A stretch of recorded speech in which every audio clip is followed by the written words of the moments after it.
முதுபெரும் தலைவர் விடுதலை போராட்ட வீரர் ஐயா ஆர் நல்லக்கண் அவர்கள் கடந்த 15 நாட்களாக ராஜீவ்காந்தி அரசு பொது மருத்துவமனையில் தீவிர சிகிச்சை பிரிவில் அனுமதிக்கப்பட்டு சிகிச்சை பெற்று வருகிறார். மூச்சு திணறலையொட்டி அவர் அனுமதிக்கப்பட்டார். தற்போது சிறுநீரகத்திலும் அவருக்கு பாதிப்பு ஏற்பட்டிருப்பதாக மருத்துவர்கள் கூறுகின்றனர்.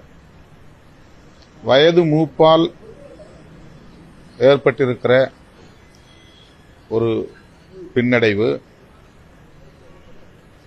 அவரை காப்பாற்றுவதற்கு அரசு மருத்துவர்கள், மருத்துவ பணியாளர்கள் தீவிரமாக முயற்சித்து வருகிறார்கள். அவர் நலம் பெற வேண்டும் என்று விழைகிறோம். மிகவும் திடகாத்திரமான உடலுக்குரியவர். ஆனால் தற்போது அவருடைய உடல் மிகவும் நலிவுற்றிருக்கிற காட்சியை பார்க்கிற போது மனம் மிகுந்த கவலைக்குரியதாக இருக்கிறது. இந்த நிலையில் அவரை பார்ப்பது மிகவும் கடினமாக வேதனையாக இருக்கிறது. 100 ஆண்டு வாழ்வதென்பது அதுவும் வாழ்க்கையில் ஒரு சாதனைதான். அண்மையில்தான் 100 விழா கண்டார்.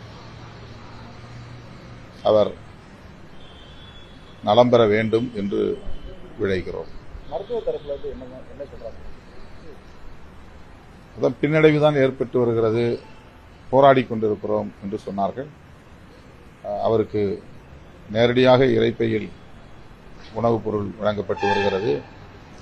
அதேபோல ட்ரெக்கியாஸ்டமி செய்யப்பட்டு தொண்டையிலே ஒரு அறுவை செய்து நேரடியாக மூச்சுக்குழலில் செயற்கை சுவாசம் அளிக்கப்பட்டு வருகிறது.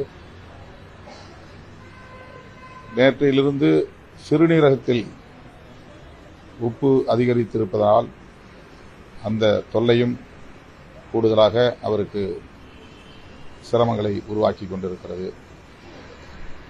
எங்களால் இயன்ற வரையில் நாங்கள் போராடி கொண்டிருக்கிறோம் என்று மருத்துவர்கள் கூறினார்கள்.